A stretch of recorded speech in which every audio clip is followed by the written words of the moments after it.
Hi, I'm Hal Roberts. This is Bridge City News. Here's some of the top stories we've been following. A new report says Hamas receives around $350 million to fund its terrorist activities. Foreign Affairs expert Lisa Naftari will have more. With the Alberta provincial fuel tax expected to be reinstated next month, the CTF explains how much more that will cost you to fill up your car. And it's the end of the line for an iconic magazine in our country, as Reader's Digest will be closing down its Canadian edition. Your nation, your province, your southern Alberta. From the heart of Lethbridge, it's Bridge City News with Hal Roberts. Thanks so much for joining us. A new report by the United Nations says 80% of Gaza's population lives in poverty.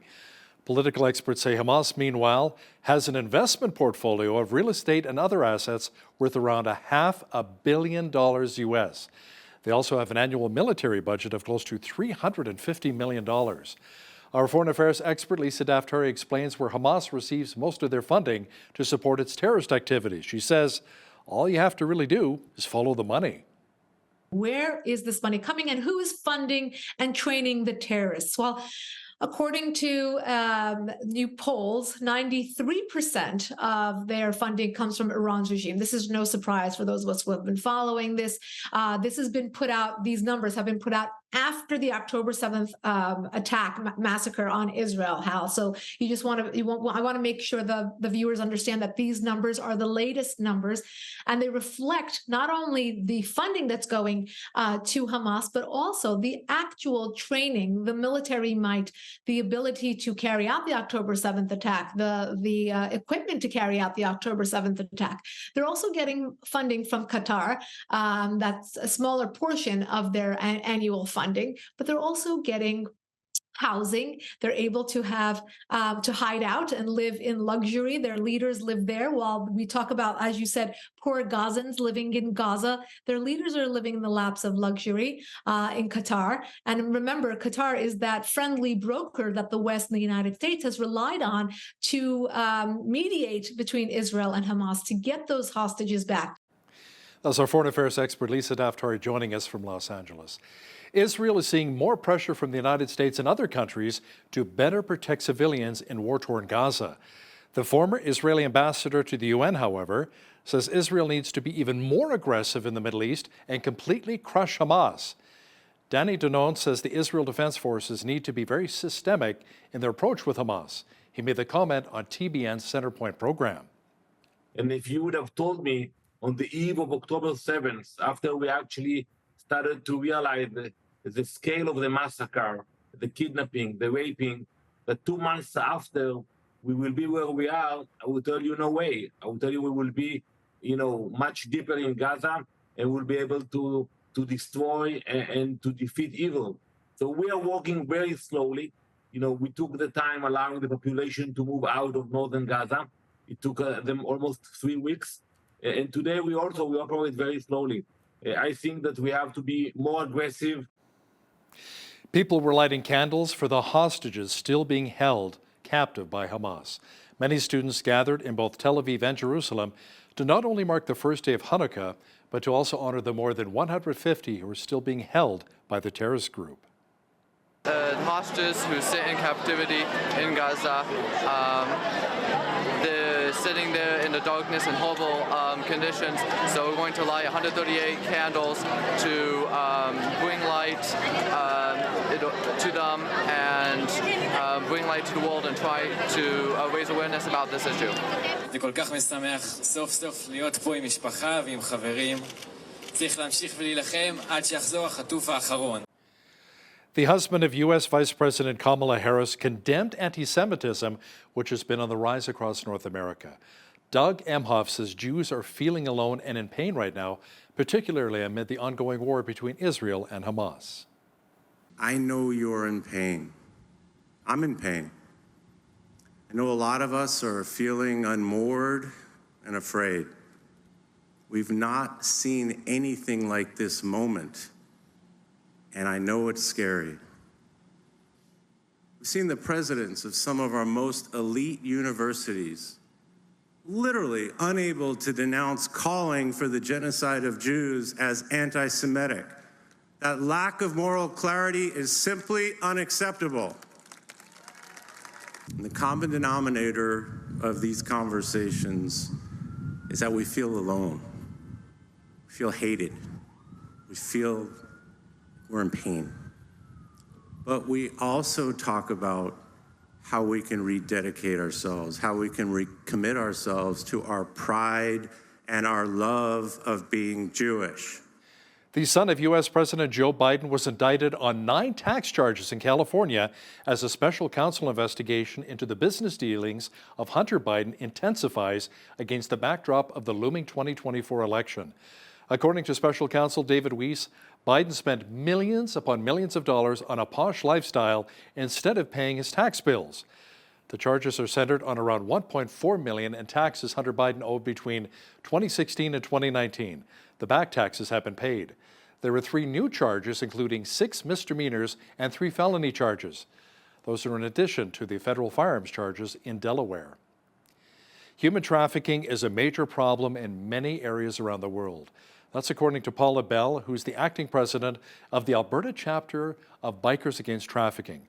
LaBelle says we often hear about trafficking taking place in Central America or Asia, but it's also a major issue right here in southern Alberta. Did you know that 95% or so of the trafficking that happens in Canada, it's not all about immigrants coming over that are being brought in from some of these countries. 95% are Canadian citizens. They're born in Canada. And the thing is, Jeanette, it's right across our nation. And it doesn't matter whether it's in the cities or out in the countryside, and Alberta is one of 5 hotspots in Canada, especially southern Alberta. Make sure you catch the full informative interview with Paul LaBelle from Bikers Against Trafficking and BCN's Jeanette Rocher coming up later in our program. Speaking of Jeanette, she's here now with an early peek at the forecast. And Jeanette, the snow that we've seen lately should subside this weekend? Yeah, that's true. With the exception of tonight, we should see a fairly sunny weekend ahead of us, Hal. Now, we could see those periods of snow ending around midnight this evening. Also, some fog dissipating this evening as well. -10 for an overnight low as we get into Saturday. Still looking at those minus temperatures right there, -4. And actually, the clouds should be clearing up by the morning to give us a fairly sunny Saturday morning. And after that, after we get through that -4 day on Saturday, I've got some good news because we're going to have some plus temperatures coming back at us for next week. And I'll be back later in the show to give you all that good news. Looking forward to it. Thanks so much, Jeanette. The pause on the provincial gas tax is scheduled to come to an end in January. That would make life much more expensive for Albertans. Bridge City News asked Alberta's Affordability and Utilities Minister, Nathan Neudorf, if government officials have talked more about extending the pause on the provincial gas tax beyond December. We want to make sure that Alberta invests appropriately where we can to help fill those needs, but not overspend so that we are a driving force increasing that. We introduced Bill 1 to reduce the personal income tax. We are very, very conscious and focused on that. In terms of the fuel tax, we are looking at availability and how that can benefit Albertans. Again, we're working through the entire spectrum of affordability options and how our government can help meet those needs for Albertans. Make sure you catch the full interview with Alberta Affordability and Utilities Minister Nathan Neudorf and myself coming up later in our program. Like many Albertans, the Canadian Taxpayers Federation is concerned that the Alberta provincial fuel tax may be returning next month. The Alberta Director of the CTF, Chris Sims, joins us now from Lethbridge to talk more about it. Chris, how will it work with the return of the provincial fuel tax? Will it once again be tied to the price of oil, which has been hovering around $70 US per barrel? Government officials said in the past that the tax would come back if oil dipped below $80 a barrel. Right now, that policy is still technically in place, and so Premier Smith would be able to increase that price of fuel by 13 cents a liter. Now, again, that's on both gasoline and diesel. But here's the catch. we're still in this massive affordability crunch. Albertans do not have extra money lying around.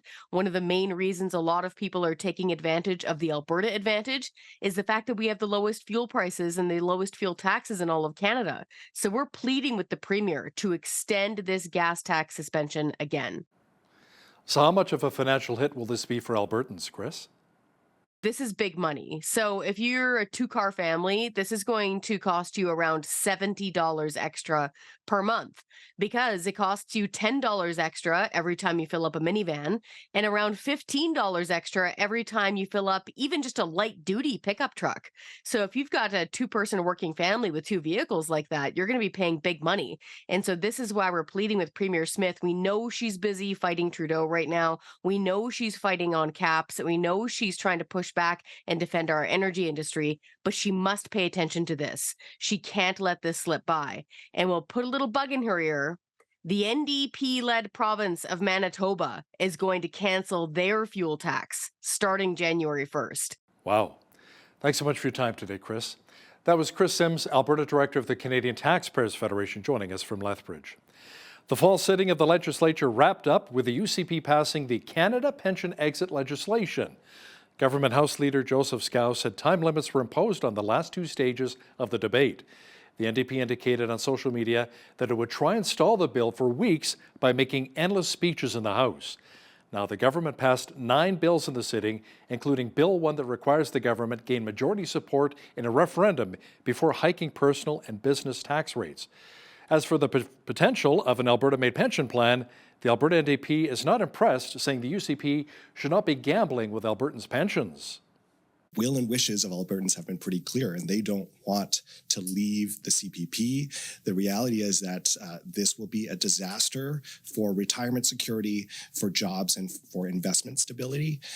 So if they had been listening, I think it's been pretty clear Albertans do not want this. I think this government can't make up their mind. They're now saying that they're waiting for the numbers from the feds, but frankly, they should have maybe had that number before they started on this process. They've already spent $8.5 million of Albertans' own money to begin on a process, and they haven't met with Albertans face to face. They've confirmed today, basically the only information that was confirmed is that they've spoken to fewer than 150 Albertans, or fewer than 150 Albertans have gotten through the town halls. Now, the UCP says the Alberta Pension Plan Engagement Panel has been collecting feedback from more than 76,000 Albertans who participated in 5 telephone town hall sessions and more than 94,000 who completed an online survey. Mounties say police and firefighters responded to fires at 2 churches in Barrhead, Alberta on Thursday. RCMP say the fires occurred at the United Church and the Glenray Church. Police say investigators believe the blazes were intentionally set. They say fortunately no one was injured, but both churches sustained extensive damage. Nothing says holiday decorating quite like a gorgeous, fully decorated Christmas tree. But this is also the time of year when house fires occur. Troy Hicks, a fire prevention officer with Lethbridge Fire and EMS, says placement of your Christmas tree is a lot like real estate. It's all about location and how important it is. Christmas time, we start having Christmas parties, people get together, things like that. So you want to make sure, one, your tree is not blocking any exits or any path towards an exit. You need to be able to evacuate as fast as you can. Make sure you keep your tree at least 3 feet or 1 meter away from any type of heat source, like a fireplace or radiators. If you put candles on your tables in your living room or wherever your tree is, same thing. Keep those open flames away. Believe it or not, I know this is kind of an old school way of decorating. We do still have a lot of people that use lit candles on their tree as decorations. Maybe not a lot, but I do still hear the horror stories about it every year. So really don't recommend that. You do not want to use lit candles on your trees. It's an accident waiting to happen. Hicks also has some tips for when it comes to picking a real tree to take home with you. If you are going to go get a new tree, which is fantastic, that's okay. Make sure you pick a proper tree. Have a look at it. Make sure it's fresh, it's green. When you pick the tree up, all the needles aren't falling on the ground or anything like that, because it's already starting to die, for lack of a better way to describe it, and it's very dry, so you want to make sure. And if you are using a real tree, water it every day. If you have pets, keep them away. But bare minimum, just make it part of your daily routine. You get up, you turn your coffee pot on, you go check the tree and make sure there's water in it. Just anything to remind you. Makes a lot of sense. As for when the city of Lethbridge will be coming around to pick up your real Christmas tree after the holidays, the collection date is set for January the 13th. For 75 years, Reader's Digest has been a staple in waiting rooms and doctor offices around the country. So many people love the mix of real-life feature stories, lifestyle tips, and humor. Well, after 3/4 of a century, the iconic magazine will be shutting down its Canadian edition in 2024. Company officials say the reason is declining ad sales revenues, increased production and delivery costs, along with a change in consumer reading habits. Employees were told that the company will continue to publish its 5 Canadian magazines until the end of March next year.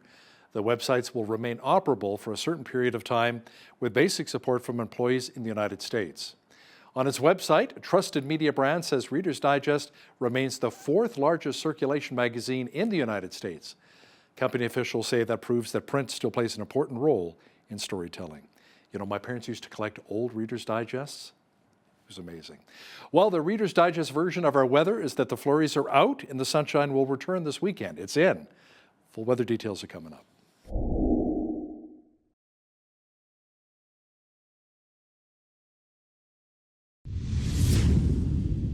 You know, after receiving a bit of snow over the past 24 hours here in Lethbridge, it appears as though things may be clearing up just a little bit. Jeanette Rocher is now with all of the weather details. Jeanette, we had just enough snow, however, to put us into the Christmas shopping spirit for this weekend. No, it's so true. It was so pretty out there. And a good reminder for the shopping there. I have to definitely get my shopping done this weekend. But yes, the snow certainly actually looked like a Christmas card with those trees. And there's a couple pictures there of those are the trees across the street from our office. I thought they were just gorgeous with the snow sitting on there. And Hal, I think you submitted some. I think that's your backyard there.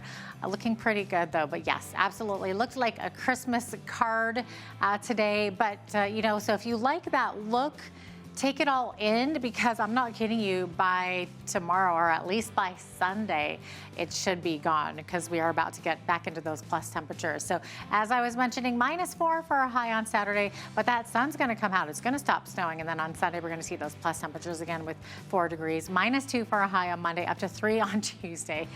And you know, if the snow wasn't gone by Tuesday, for sure it's gone by Wednesday. Look at the high there, 14 degrees. We'll have to see if we are going to beat a record that day. High of 3 degrees on Thursday to round out that 7-day forecast. Now the average high for this time of year is 1 degree, average low -11. High temperature on this day happened back in 1957. It was 14 degrees, and it was a freezing -37. That was the record low that happened back in 1977. 8:15, that's when the sun rose this morning. Sunset this evening at 4:31 p.m. We're now looking at 8 hours, 16 minutes of daylight, 1 minute less daylight than we had yesterday. Bit of a rainy one on the west coast. Here's what's happening on the island. Victoria seeing some rain beginning in the morning, 8 degrees for a high. There is a frontal system moving onto the south coast, bringing with it mixed precipitation. We're looking at mixed rain with snow in Vancouver, high of 4 degrees.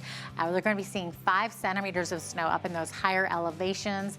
And as far as the sea to sky highway goes, well, they could see 5 to 10 centimeters of snow. So definitely driving conditions could be hazardous on the way up to Whistler there.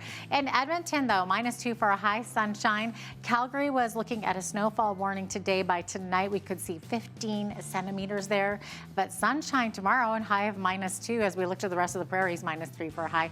Mainly clear skies in Saskatoon. Same thing for Regina, clear skies -3, -6 for an expected high in Winnipeg. Winnipeg could see a few flurries tomorrow. Now, as for Toronto, Toronto could actually see some showers, looking at a 30% chance of showers, 10 for a high there, 2 for a high in Ottawa, mainly cloudy skies. Montreal seeing a risk of freezing drizzle and partly cloudy skies, high of 2 degrees. As we get to Atlantic Canada, not too bad at all. We're looking at mainly clear conditions in Fredericton, Halifax, looking at 0 degrees in Fredericton, 3 for a high in Halifax, 1 degree for a high in Charlottetown. St. John's, though, here's what's happening. 3 degrees for a high, mixed rain with snow, and then rain again. They could actually see 2 to 4 millimeters of rain and 60 to 80 kilometer per hour wind gusts. So there you go. That's what's happening in your weather. Canada's oil and gas industry is responding to the emissions cap framework announced by Ottawa, saying it could lead to a significant reduction in production. The Canadian Association of Petroleum Producers says Ottawa's plan to have the oil and gas sector cut its emissions by more than a third of 2019 levels by 2030 is simply problematic. It says Ottawa's targeted time frame is too ambitious as the sector works towards reducing its emissions. CAP also says many of the decarbonization technologies producers hope to use are still in the early stages of development.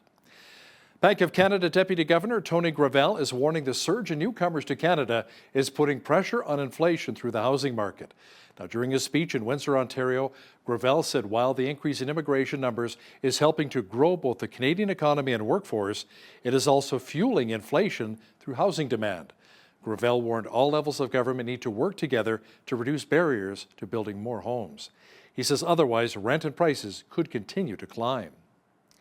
Canada Bread is denying taking part in a long and wide-ranging conspiracy to fix the price of bread. In a statement of defense for a class action lawsuit alleging a bread price fixing scheme, the bread supplier says any anti-competitive behavior took part in was at the direction of Maple Leaf Foods, its owner at the time. A Maple Leaf senior vice president is calling the allegations of improper pricing conduct totally unfounded. In June, Canada Bread pleaded guilty to 4 counts of price-fixing bread products under the Competition Act and was fined $50 million. Taylor Swift's Eras Tour has become the first tour ever to gross $1 billion US.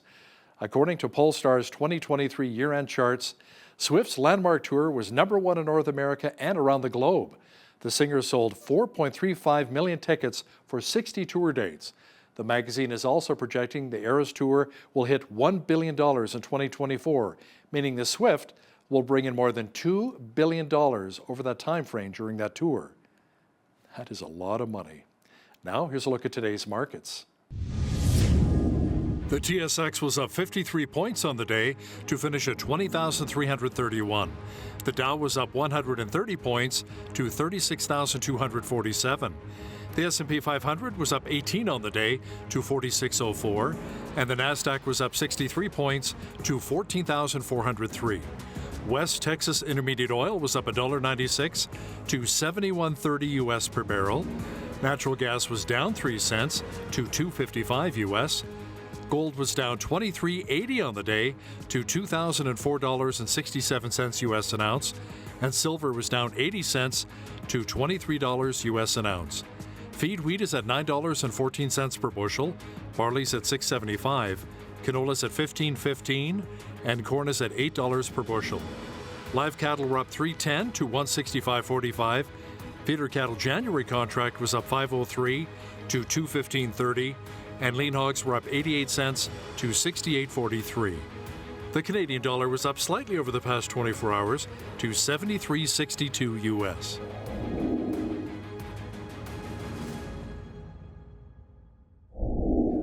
Recapping one of our top stories, a new report by the United Nations says 80% of Gaza's population lives in poverty.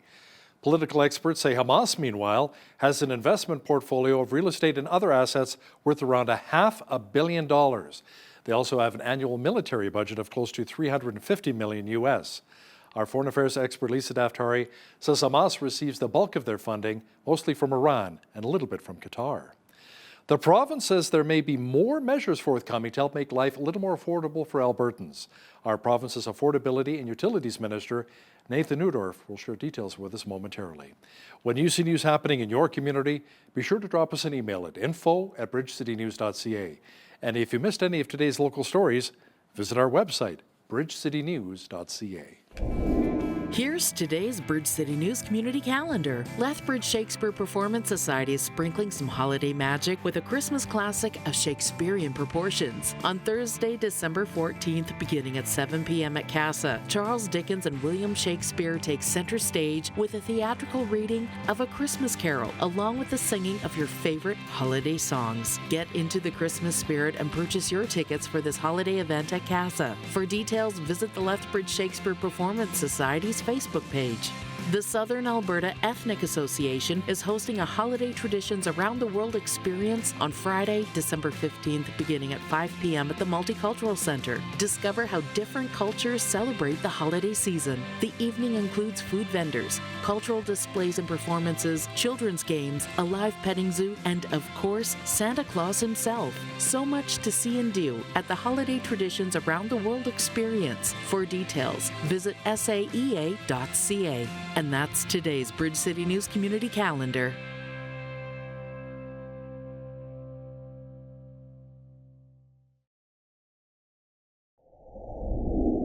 Federal Finance Minister Chrystia Freeland tabled her fall economic statement, and there's a lot of new spending. Spending, federal Tory leader Pierre Poilievre says, is adding to inflation and the rising cost of living. How much will all of this new spending impact Albertans? Now, to chat about it in more detail is Alberta's Affordability and Utilities Minister, Nathan Neudorf, who joins us from Edmonton. Nathan, welcome back to Bridge City News. Great to be here, Hal. Thanks so much for having me. You bet. Now, let's talk a bit about some of the new spending and the impact it's having on Albertans. Last year's fall economic statement promised $4.5 billion and a surplus by the year 2027-2028. Now it's forecast to be a deficit of $24 billion. Now, many people would argue, however, it's a good thing. The spending is helping a lot of Canadians and Albertans, including affordable housing. I think we would be more concerned about the inflationary pressures that it's going to add all across the country. Affordability is one of our top concerns for all Albertans, and we want to make sure that new affordable housing initiatives are steps in the right direction without adding a whole lot more challenges on top of that. And one of we think the greatest missed opportunities by the federal government was to expand their tax relief on the carbon tax to way more households, treating all Canadians equally. We're very happy for Eastern and the Maritime provinces that they got relief from that carbon tax. But we think Albertans and Saskatchewan, Manitoba, BC, we all have Canadians that need a little bit of relief from that taxation as well. And we would have preferred to see them move in that direction. How much is that carbon tax really impacting our farmers? As you know, we live in a solid agricultural community here. A lot of the farmers want to see the carbon tax break on propane, natural gas, a lot of the gases they use to dry their grains. Yeah, absolutely. I was just reading recently in the Calgary Herald, a Lethbridge professor talking about that so many of those grain dryers and other facilities that farmers and ranchers use all the time to make sure that we have the highest quality food in the world to be able to get to market. They're really feeling the impact of that, but it doesn't stop there. It really is impacting our schools, our hospitals, our post-secondary institutions. All of these other levels of great needed services are really feeling the hit of just a really punitive tax. They literally cannot turn the heat down in the winter. They need to do that to maintain this health and safety for students and patients. So we're seeing it everywhere, Hal. Absolutely. Nathan, the president of the Rural Municipalities of Alberta says the dialogue we're having right now about renewables should have taken place about 8 years ago. Paul McLaughlin says that's when the NDP pushed through their early exit from coal. Your thoughts? Well, he is exactly correct. This is exactly what happened. When you change the base characteristics of your entire utility grid, you need to understand how that's going to impact the market. They didn't do that. They didn't have those conversations. We think renewables are a big part of the future. We just need to be able to accommodate their unique characteristics, particularly intermittency, to make sure that we can stabilize the price of electricity for every Albertan. That's the work that we're doing. That's the work that we've asked the Alberta Utilities Commission to look into, as well as the Alberta Electric Systems Operator, to make sure that our market is structured in a way that we can have reliable, dependable, and affordable electricity for all of our constituents. You know, I want to talk to you a bit about that. I mean, with the city of Lethbridge, my electricity rates were through the roof. It was something like 20 cents per kilowatt hour, or it went up to like 30 cents. And I'm like, whoa, I can't afford some of these bills here. So I had to move, and I went to ATCO, and it's about half the price. But just the cost of living right now is so high for Albertans, not just electricity, but the natural gas with the carbon tax, impacting so many of us. Absolutely. And that's our number one job in my office in particular, as well as our government, is to make sure that we stabilize and bring that cost down. I'm really thrilled that we have quite a bit of dispatchable electricity coming onto the grid before the end of this year, as well as quite a number coming on throughout the early and midterm of next year.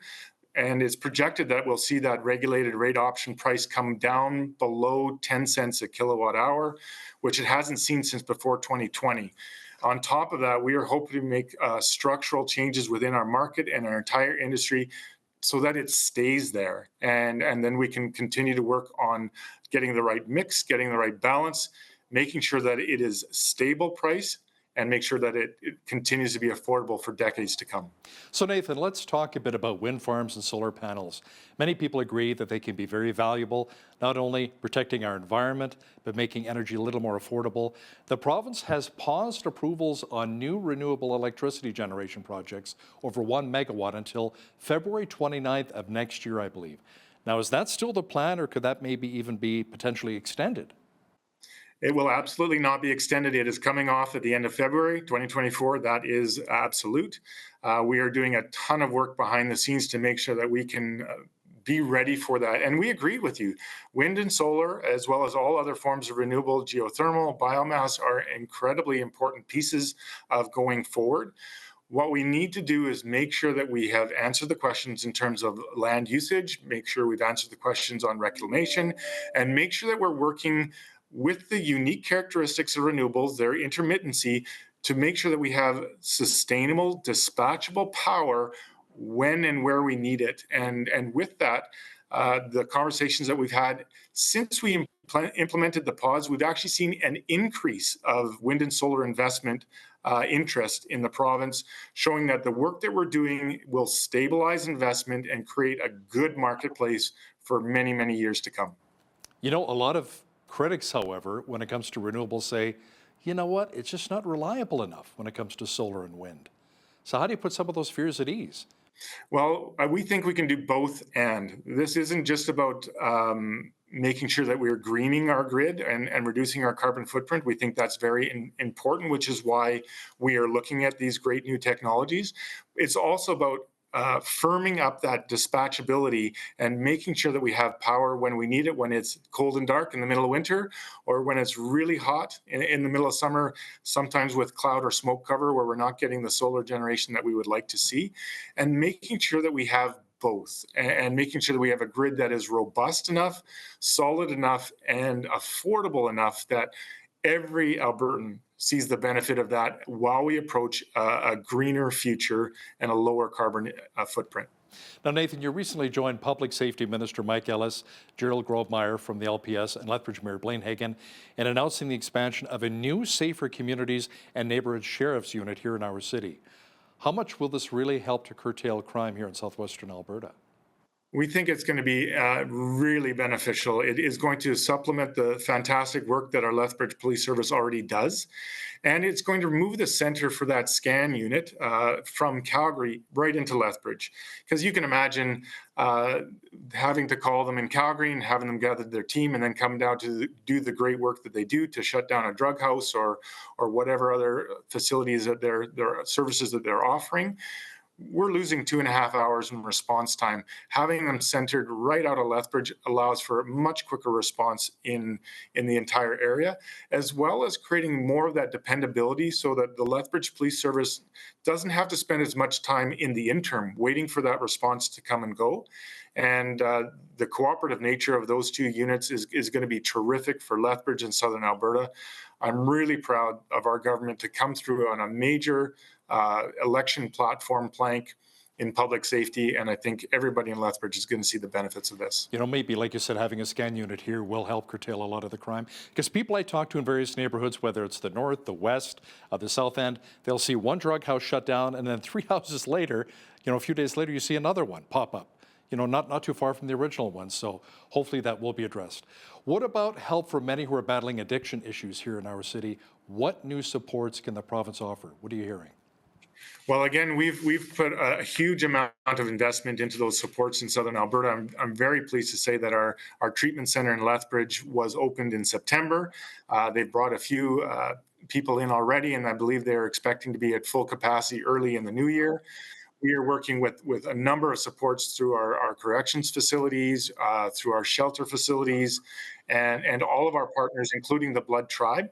And we're really pleased with their engagement and how they're helping to make sure that this is a full community response to meeting those needs and having access to those supports where and when they need it. Often people, when they hit the bottom, they don't have time to wait for 2 weeks to get a response, and we're very pleased to allow them the access to that almost instantly. I'm glad you brought up the Blood Tribe, Nathan.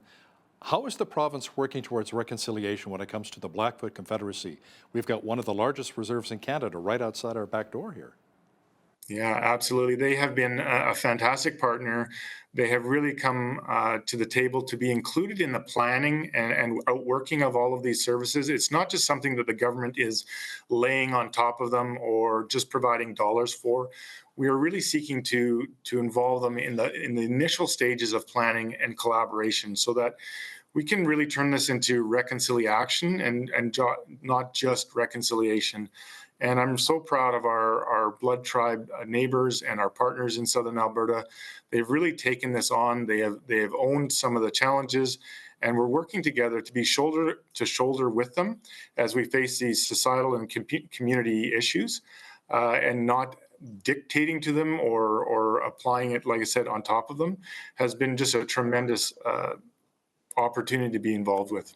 Now, you recently attended the grand opening of the Child and Youth Advocacy Center here in our city. Nathan, how important is this facility, in particular for young people who've been the victims of sexual, emotional, and physical abuse?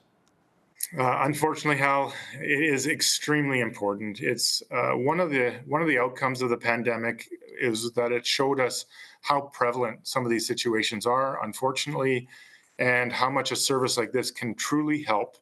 And I think we would all recognize the fact that the sooner we're able to engage with these young children as soon as possible after a horrific incident like this can really drastically and positively change the entire trajectory for the rest of their life. And I think and thank the people at Chinook Sexual Assault Center for their passion for this, their compassion for this, the services that they provide.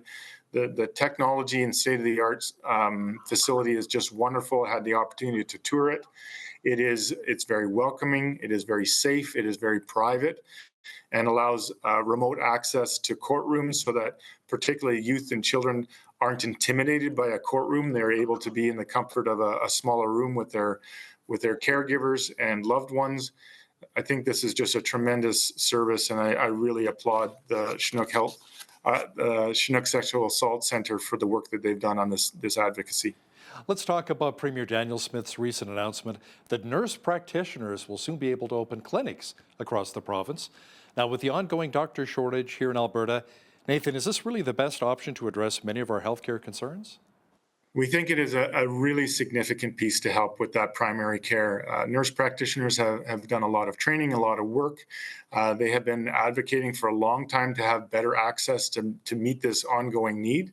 And I think they've taken a lot of training, and they are more than ready to step into this role. So being able to provide them more access to all of those patients who don't necessarily have a family doctor. Now, there are levels of need. Certainly, we understand that. There are different things that you go to emergency for. There's things that you need specialists for. But nurse practitioners can fill a large void for people that just need to see someone and don't want to overwhelm the emergency system. So we thank the nurse practitioners for their tremendous work in this area. And I'm very proud that our government has been able to continue to move this forward to fill a need that so many Albertans face right now. Now, you are the Minister of Affordability and Utilities. Let's circle back to affordability for just a moment here, Nathan. Your party suspended the provincial tax on gasoline, but only until the end of this year. That's just around the corner. Has there been any talk of potentially extending it, especially with the high cost of living right now and inflation still over 3%? Many Albertans can't afford to take the hit in the new year. We are looking at every aspect of affordability right now, and particularly with the Minister of Finance, we're looking at all of those things. We are making sure that We're taking fiscal responsibility for the areas that we can. Again, earlier conversation about inflation. We want to make sure that Alberta invests appropriately where we can to help fill those needs, but not overspend so that we are a driving force increasing that. We introduced Bill 1 to reduce the personal income tax. We are very, very conscious and focused on that. In terms of the fuel tax, we are looking at availability and how that can benefit Albertans. Again, we're working through the entire spectrum of affordability options and how our government can help meet those needs for Albertans. Affordability and Utilities Minister Nathan Neudorf, thanks so much for joining us today from Edmonton. Thank you so much, Hal. Great to be here.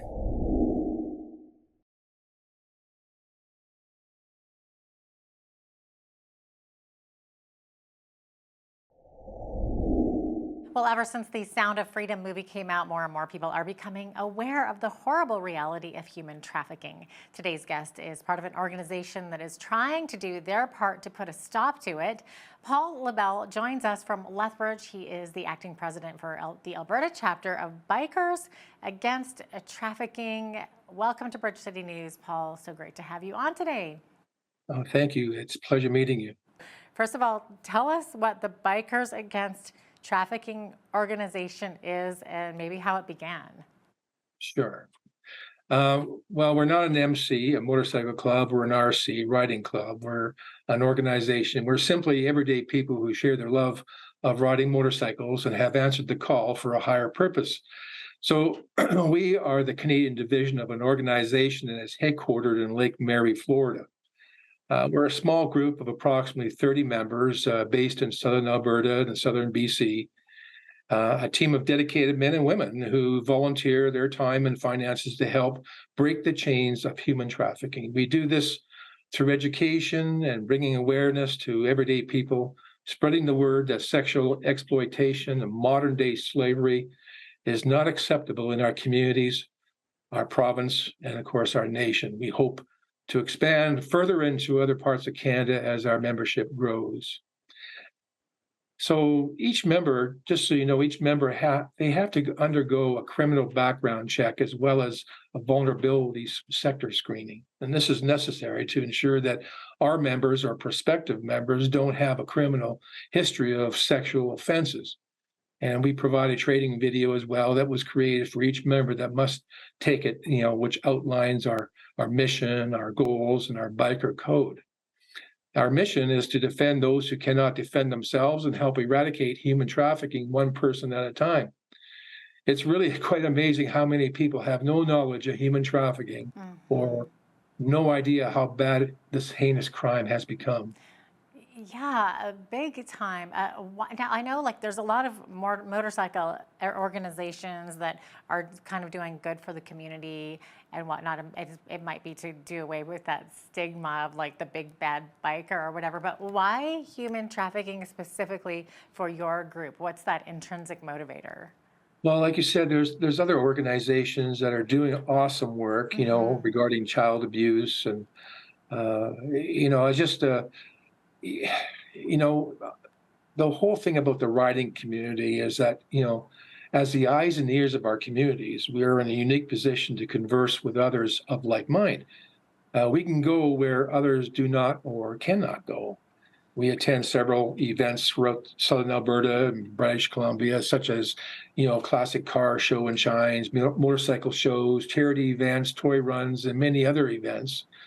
And during these events, we're spreading the word about human trafficking in our community. And we're also on the lookout, scanning the crowds, hopefully hoping to spot traffickers and their victims when we do. And yeah, so it's not just a joyride type of thing. But the thing is, we really do try to involve the riding community. And there's many, riders throughout Alberta and other provinces that we connect with as well. And I tell you, they're not big bad people. I always say to somebody, especially to my granddaughters, my oldest granddaughter rides with me all the time to a lot of these events. Her moniker is Shadow, me and my shadow. And so I've always told her that, when you're not around with me, whatever, and something is happening, and you see a biker, out on the street or some bikers out there, if there's no police around or whatever like that, go to them and they'll help you. That's a really good point. No, absolutely.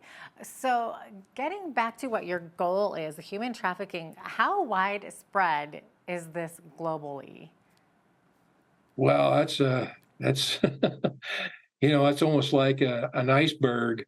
You really don't know until you get further into it, how bad it is. And so, it truly is a real global problem, and it's much worse than most people know. It's actually, this is a frightening, and the magnitude of the problem is actually overwhelming. And some of the statistics that I'll be presenting, are from, Stats Canada, certainly the RCMP in the U.S. National Center on Sexual Exploitation, even UNICEF and United Nations. And these stats are estimates at best, because human trafficking, it's an underground criminal activity. It's hidden from plain sight. Yeah. Therefore making it very difficult to get accurate numbers of what really happening and how many victims are involved. And we also get some of our, our data too, as from other organizations of like mine, such as Not in My City and the Joy Smith Foundation and that, but the illegal transport of individuals by force or deception, for human trafficking is totally a global problem that's affecting people of all ages. And according to United Nations and the U.S. National Center of Sexual Exploitation, they're saying online exploitation is on the rise exponentially around the globe. And much of this increase has been attributed to COVID, because during the pandemic, people, especially kids, were gravitating to social media to stay connected with the outside world, and they were and online. it is that's right. And it's estimated that over 40 million people are trafficked every year globally. And you put this into perspective, that is more than the population of Canada. I know.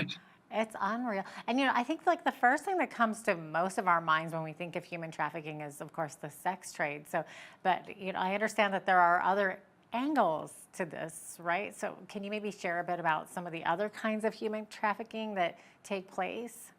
Yeah, it's modern day slavery,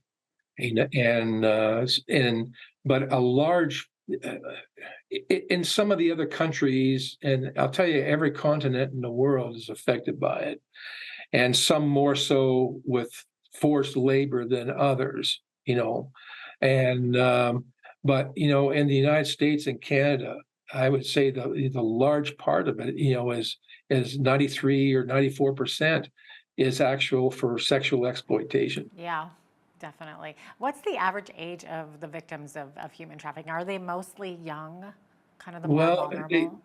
The average is about 45% are between the ages of 18 and 24, and about 25% are under 16, but that is between 12 and 14. But I'll tell you, there are children in Canada that are even at the age of 4 or 7 that is being trafficked. And I can tell you not from personal experience, but a really good friend of ours, of my youngest daughter, and she was trafficked at the age of 4. And her parents never knew anything about it, because, these guys are so skilled at what they do. It's hard not to call them what they are, right? Scum of the earth. Right.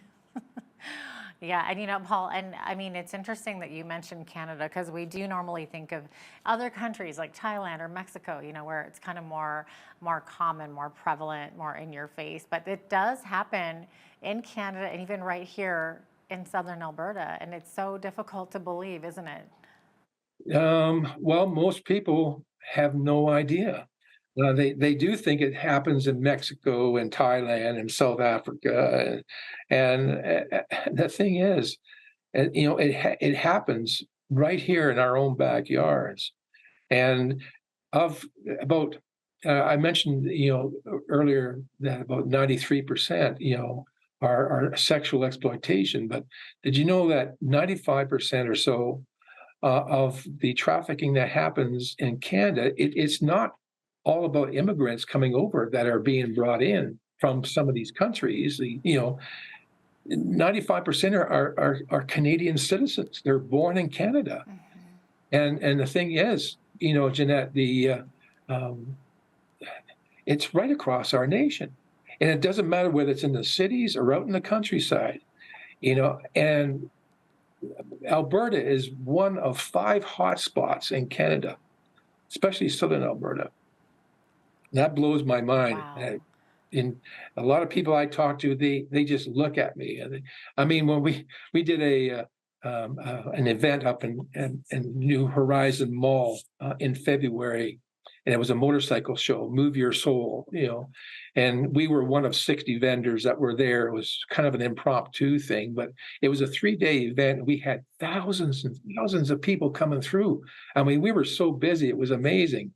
And I'll tell you, I would say 75% of the people we spoke to had no idea. And even some of those, they looked at our tent, had, bikers against trafficking. They thought we were against, drug trafficking. Sure, and I can see somebody thinking that too. Yeah, completely. Now, you guys obviously do fundraising, and you raise awareness like you were doing there, and I know that you help other groups based out of Lethbridge, like Not for Sale, and I just recently had the privilege of speaking with them about their new safe shelter in Mexico, and they're planning to build some in Canada as well. So is your organization getting involved in a more direct way to protect victims or potential victims locally? Yeah, I really can't comment too much on that, but we do, work, closely with Not for Sale. We know the leaders of the organization and the founders very, very closely. We know them very well, and personal friends of ours, and we'll be there to help and assist. Yeah. And we have done that in the past, Okay. and where there was, someone who was trying to get out, a 15-year-old girl was trying to get out of it. And she was able to escape, and she made contact with them. And so what we did was we provided security and surveillance at the meeting place. And that's about all I can tell you about that. Yeah. But, they do an awesome work, Not for Sale, as well as other organizations, such as Not in My City. Paul Brent, he brought that thing together, and he's responsible for this action coalition type of thing in Alberta, and then Joy Smith Foundation. Joy was the one who really was able to, from a high school teacher in Manitoba, was able to eventually get into the Manitoba legislature, then ended up becoming an MP in Ottawa. And she was the one who wrote the bills to have give more power, to the courts and to the authorities, right across Canada. We're running out of time here, but really quickly, I wanted to kind of get back to like the more educational piece and practical. So what are these criminals looking for in vulnerable victims? Who are they targeting? How are they luring them? What can people do to prevent it from happening to them or somebody that they know? Yeah, well, what they're looking for is, they're typically targeting, vulnerable populations. They're looking for individuals who may feel hopeless or are struggling with dependencies, and they often target people with financial instability, or those in poverty. They may have and these people may have any of the following. There's substance abuse or disorders, and homelessness. Living out in the streets, runaways because the kids weren't happy at home. Probably for some really good reasons. Unstable housing, language barriers, mental health disorders, criminal records, social misfits. Okay. So, the traffickers, they prey on a person's desperation and promising them independence or a way out. And their recruitment begins early and may involve several different members of the trafficking team. Oh, that's just terrible. So if a viewer knows of someone who might be a victim or who this might be happening to, what is like the right way to respond? Because these are really dangerous people that we're dealing with. Yeah, it's you're right. The thing is, a lot of these traffickers, they're in their mid-20s, and it's not just men. It's also women who were trafficked at a younger age, that they became so reliant and dependent on these traffickers that they're actually doing this work for them. But if you're out in public, and especially if you see, I don't know if anybody has seen the signal like this, and we should be teaching our kids and schools and that about that hand signal.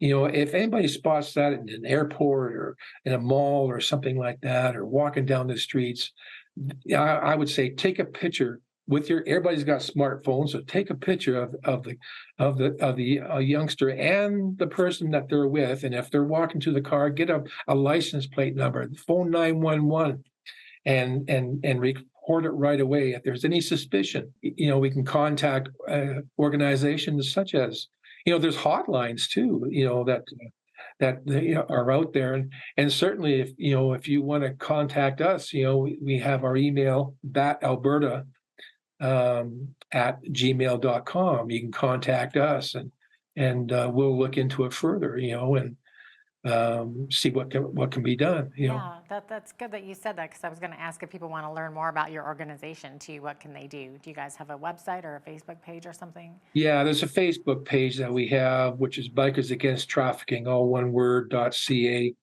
Our .org actually is our headquarters down in Florida, and normally they have a connection there for the Canadian side, but they're going through a revamp right now, redesigning it, so it's not hooked up right now. But yeah, certainly you can reach us that way. Yeah, definitely. Well, that's some practical advice there. Thank you so much for being with us today, Paul, and for sharing more about this horrible thing that goes on, and for the work that you do as well. Thank you for that.